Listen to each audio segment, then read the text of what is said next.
Solo.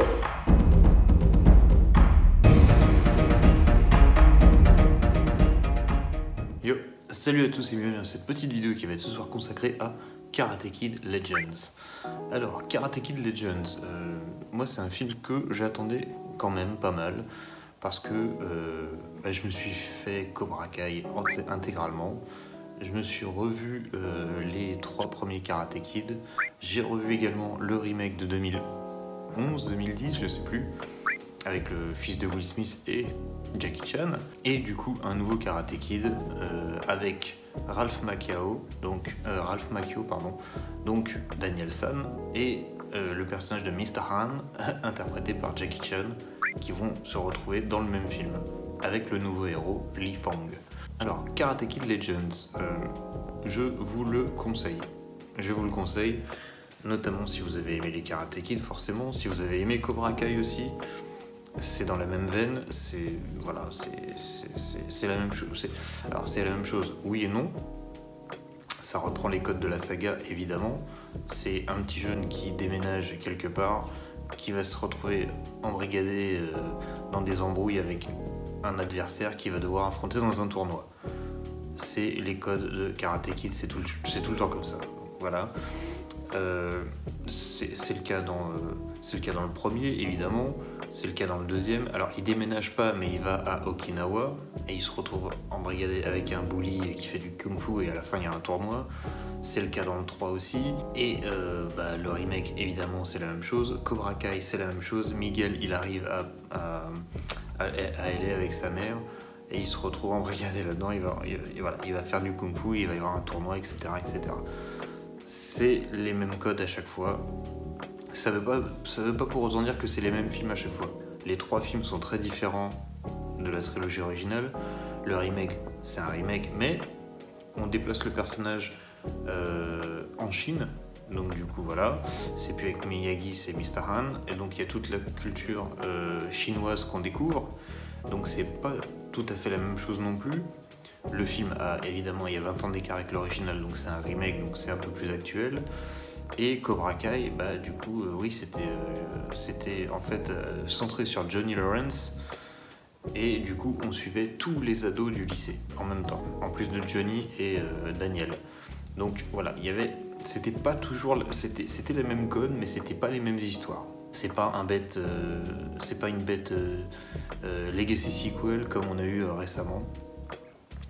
Donc voilà, et c'est la même chose pour Karate Kid Legends. C'est les mêmes codes, on va voir le personnage qui change d'endroit et qui va se retrouver dans un tournoi à la fin. Sauf que là, en fait, lui vient de Chine et émigre aux États-Unis. Et il va rencontrer un ancien boxeur et c'est lui qui va lui apprendre. Et l'ancien boxeur, il a 45 ans, tu vois.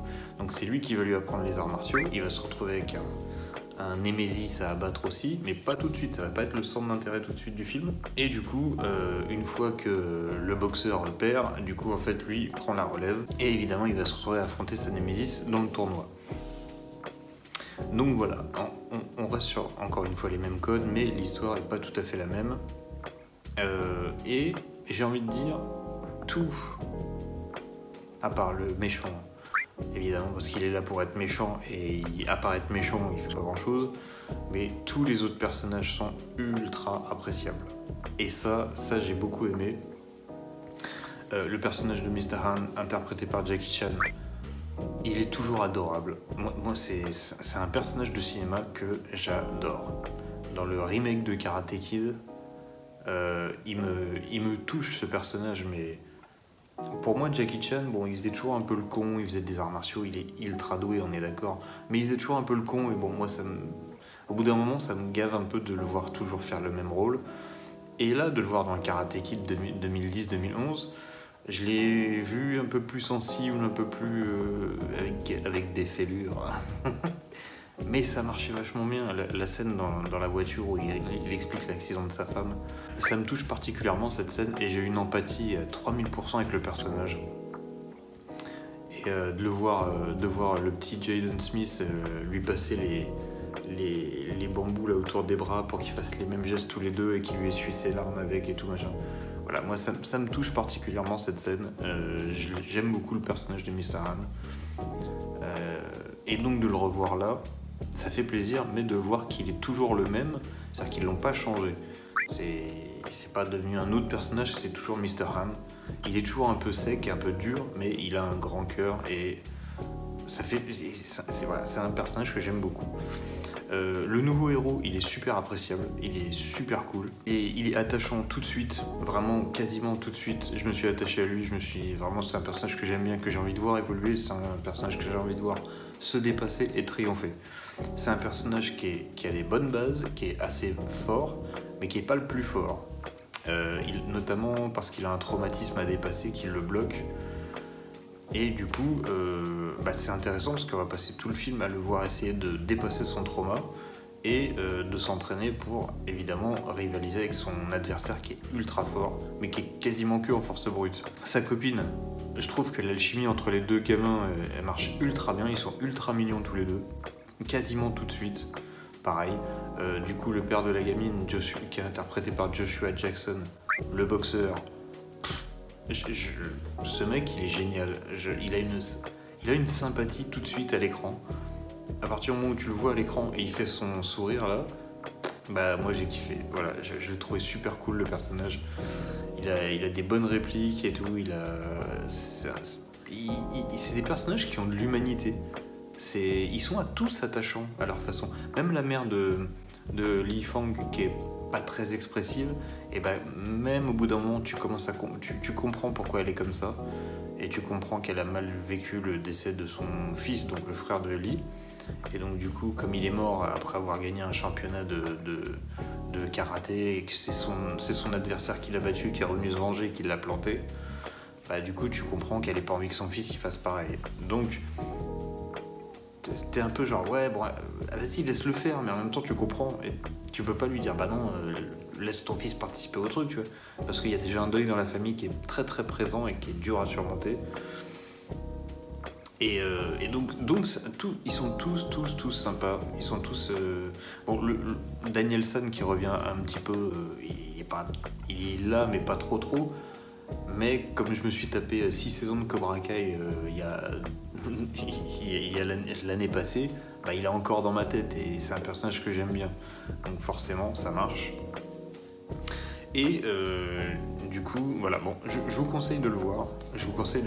Vous allez passer un moment super sympa. Les personnages sont cool, l'histoire, elle est prenante. Il y a une bonne alchimie entre plein de personnages. Le méchant, il est là pour être méchant. Il a la tête du méchant et c'est tout ce qu'on lui demande. À chaque fois que je voyais sa tête, j'avais la réplique de Mosinor. Oh, la tête d'énervant qu'il a! Donc voilà. Mais c'est vraiment ça, il a vraiment la tête du mec chiant, quoi. Que t'as envie de le voir se faire casser la gueule à la fin. Et voilà, ça marche bien. Quand ça arrive, si vous disiez bien que le gentil gagne.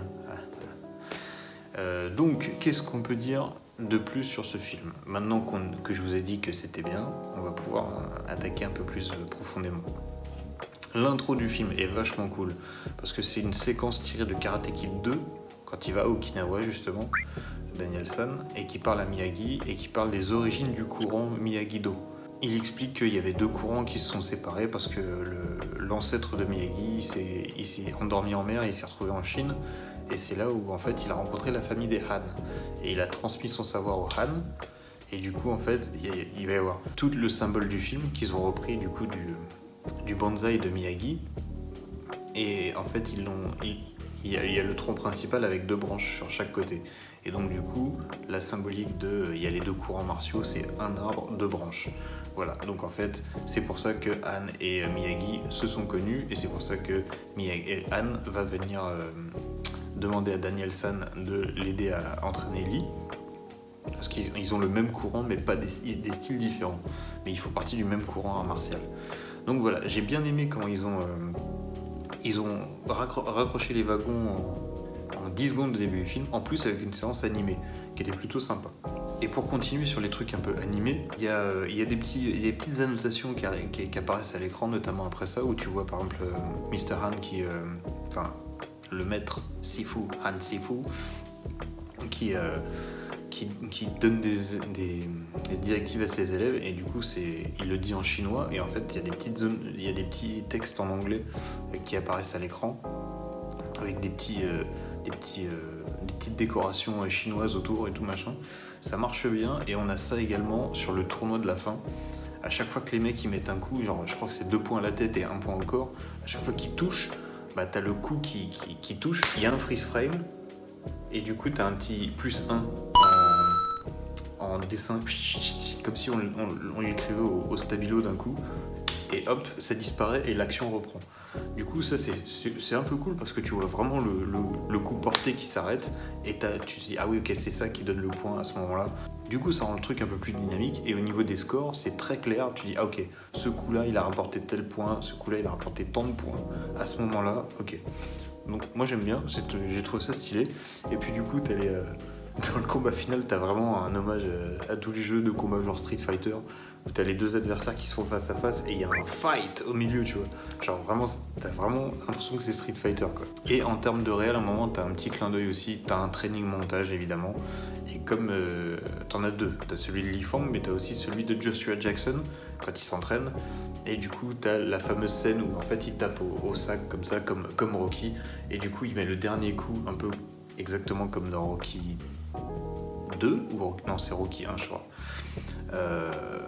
Et du coup, t'as pas le freeze frame, mais quasiment.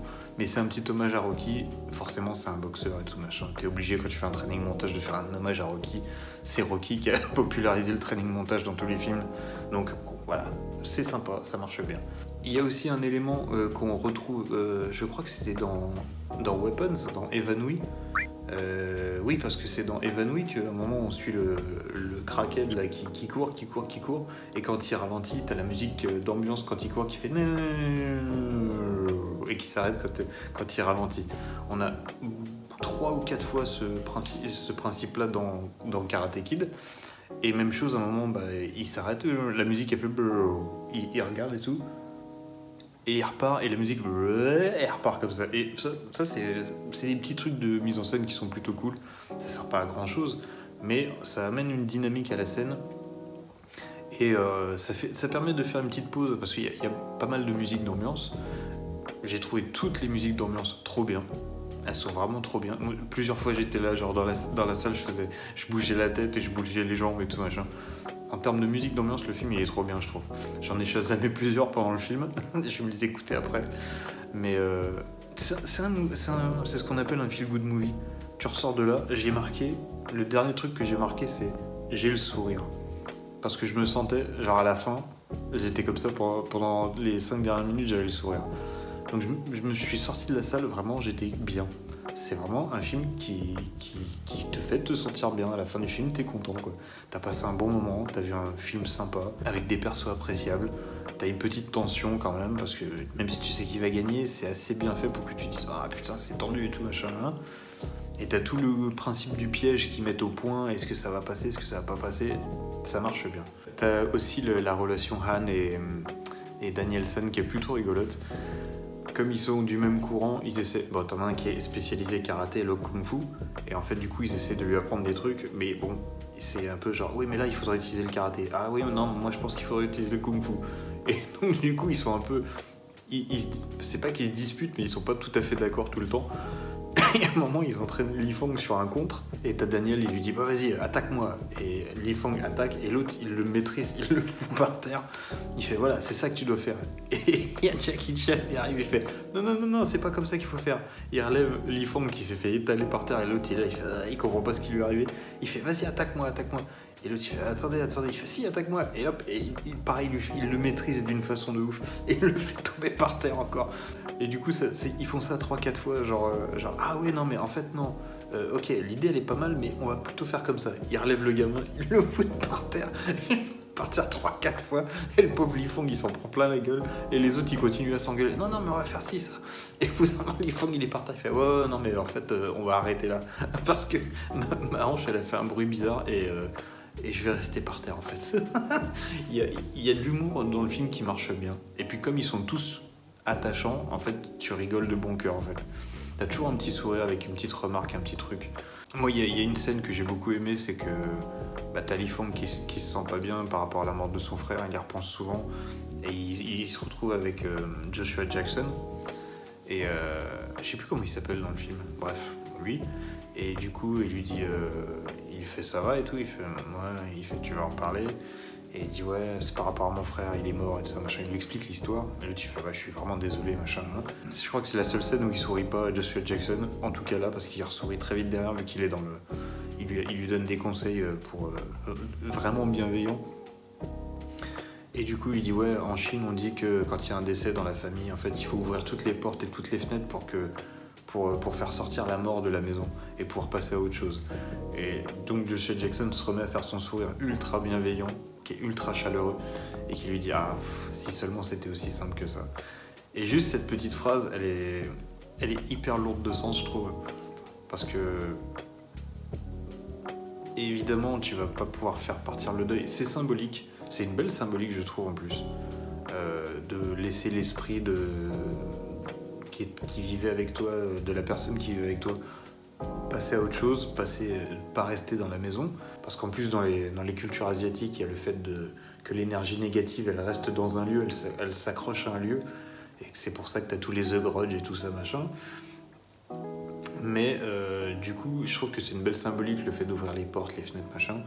Et en tant qu'occidental, le mec, il y croit pas à ça, mais il se disait putain, ouais, c'est vrai que ça serait bien si c'était aussi simple que ça, t'ouvres les fenêtres et hop, l'esprit il s'en va, et puis toi, tu peux passer à autre chose. C'est une belle image, mais c'est aussi un peu naïf, parce qu'on sait très bien que quelqu'un d'aussi cher, tu le perds, ça reste là à vie, en fait. Mais c'est une scène qui m'a touché, c'est une scène que j'ai trouvée... Elle dure que quelques phrases, mais je trouve que c'est une belle scène, voilà. Il y a aussi un truc qui m'a fait marrer. Il s'entraîne un moment à faire une espèce en fait, Lee Fong, il a un espèce de coup de pied où il fait un salto et il met un coup de pied. Et en fait, ils disent, comme ton adversaire, il t'a déjà vu le faire et qu'il t'a déjà contré, on va le refaire. Tu vas le refaire, sauf qu'on va modifier la fin de la technique pour que tu puisses te mettre à terre et contrer à terre.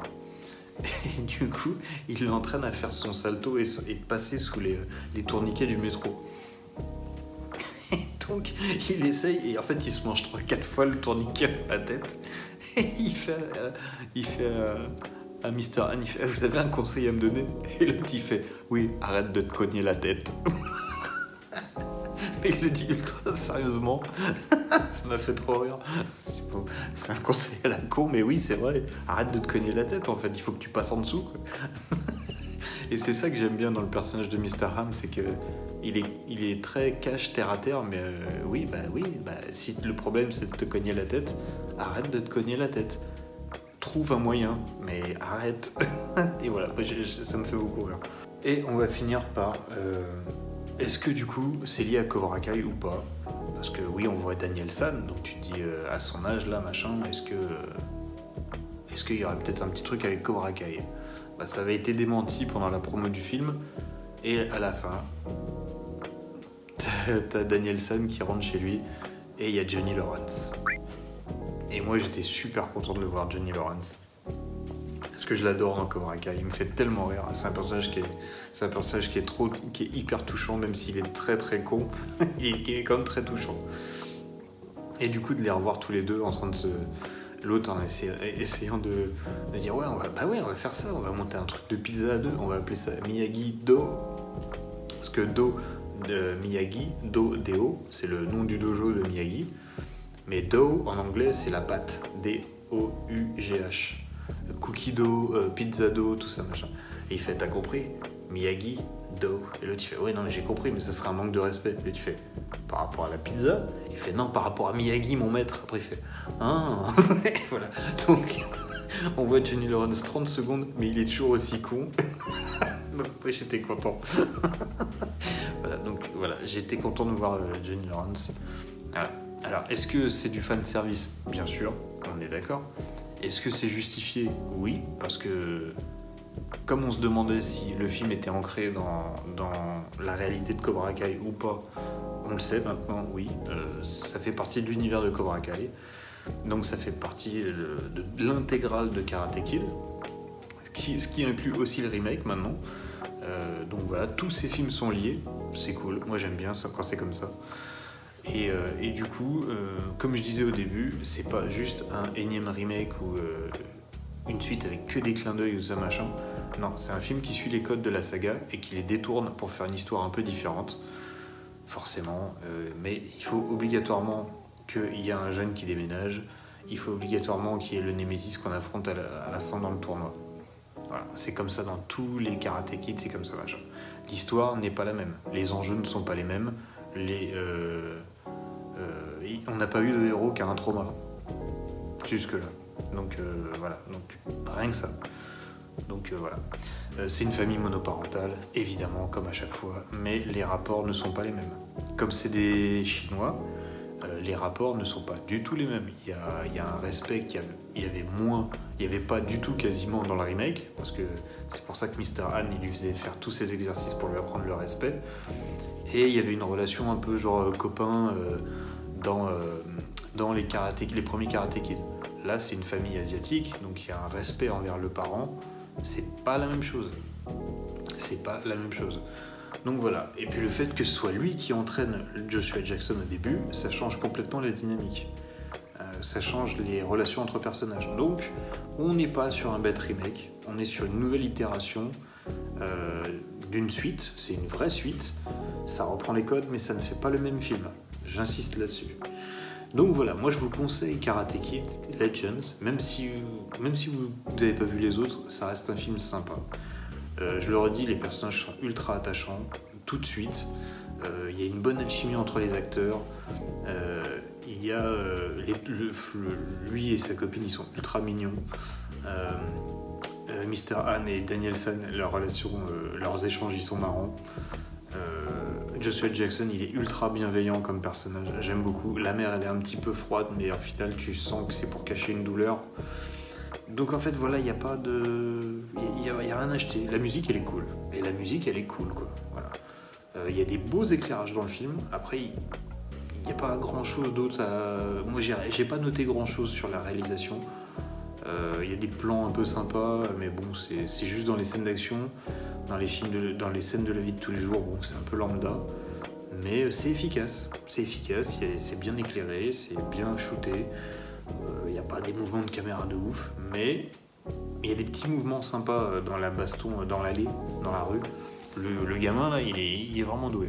Je sais pas si c'est lui qui fait ses chorégraphies de combat vraiment tout le temps, mais en tout cas il y a des moves qu'il fait balèze. Et donc voilà, je vous conseille Karate Kid Legends. Voilà. Je suis content, ça fait plusieurs films qu'on enchaîne qui sont pas mal. Voilà. Allez, à ciao, bon dimanche.